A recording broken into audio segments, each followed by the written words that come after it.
You don't have to be a millionaire or even be making six figures to live in one of these luxury high-rises. Turns out there are systems in place to make sure that you can get an apartment for as little as $600 a month. In this episode of Decoding the Streets, we're going to cover the housing lottery.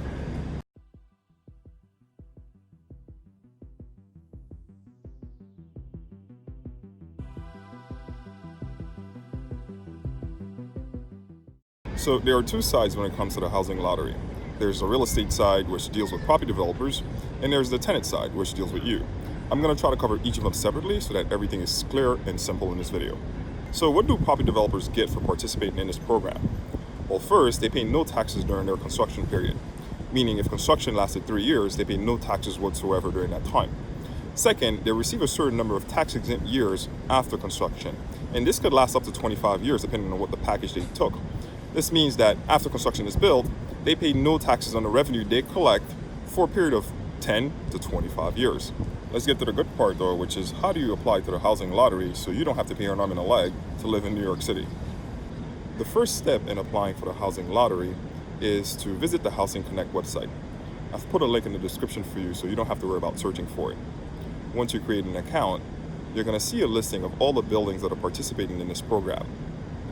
Now, click on a building to view the details of what amenities it offers and where it's located.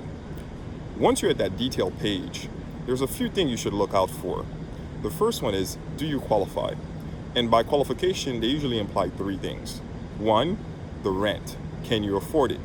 Second, the household size. Do you meet the requirement? Some apartments are for single people, others are for families of 2 or 3.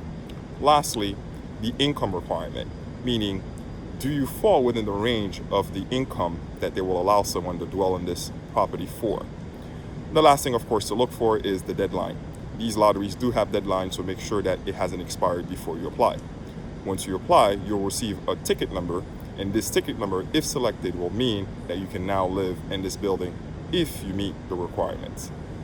Now, one of the reasons why I did not initially make a video on the housing lottery is because previously, they used to force people who got an apartment through the lottery system to use the back door as opposed to the main entrance.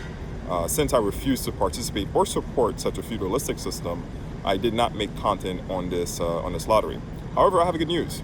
They removed this requirement. It's now illegal for the building to force people who got a luxury apartment through the lottery to enter through the back door. They could now use the main entrance, and since it's open and clear, I decided it was okay now to make a video on a lottery system.